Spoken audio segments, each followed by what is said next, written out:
50 গুণ 16। Hello everyone, welcome back to my channel maths in motion. আজকের অঙ্কটা হচ্ছে ক্লাস 7 এর নিজে করি 1.2 এর 8 নম্বর অঙ্কটা।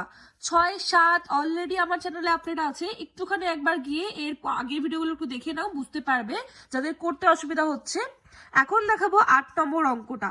এখানে যেমনটা লেখা আছে যে 50 জন নাবিকের 16 দিনের খাবার মজুত আছে, তো তেমনটা আমি লিখে নিয়েছি এখানেও যে 50 জনের খাবার যদি মজুদ থাকে 16 দিনের জন্য জাহাজে, তাহলে টোটাল কত খাবার মজুদ আছে বার করার জন্য কি বার করতে হবে তোমাদের আগেই আমি বুঝিয়ে দিয়েছি যে এই অঙ্কগুলোতে রুলসটা হচ্ছে এটাই, যত জনের খাবার আছে যত দিনের জন্য টোটালটা দুটোকে গুণ করলেই বেরিয়ে যাবে যে কতদিন খাবারটা আছে, মানে কত খাবার আছে পরিমাণটা। তো সেম ভাবে এখানেও আমরা করব 50 গুণ 16 সমান সমান কত হবে এখানে 80, 5 80 আর একটা শূন্য মানে 800। তাহলে 800 পরিমাণ খাবার এখানে মজুত আছে 50 জনের জন্য। এবার বলছে কি এখানে দেখো যে 10 দিন পর আরো 10 জন হচ্ছে নাবিক যোগদান করলে কতদিন যাবে। এবার তুমি যদি ভাবো যে 10 জন মানে 50 জন করে 16 দিন খেয়েছে এতজন, তাহলে 50 জন যদি 50 জন 10 দিন খাবার পর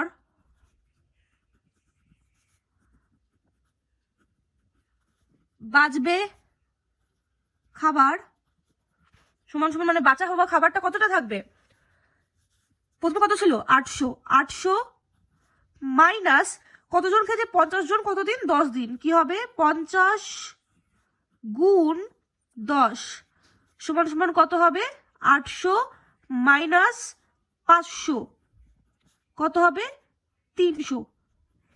এবার পরের লাইনে কি বলেছিল 10 দিন পর আরো 10 জন যোগ হয়েছে, তাহলে বেঁচে থাকা খাবার কত ছিল 300, আর আরো 10 জন নাবিক যোগ হয় তাহলে টোটাল কত নাবিক হলো 50 যোগ 10 সমান সমান 60। তাহলে 60 জন কত খাবার খাবে 300, তাহলে এটা কাটলে কি হবে 5, তাহলে কতদিন খেতে পারবে 5 দিন চলবে।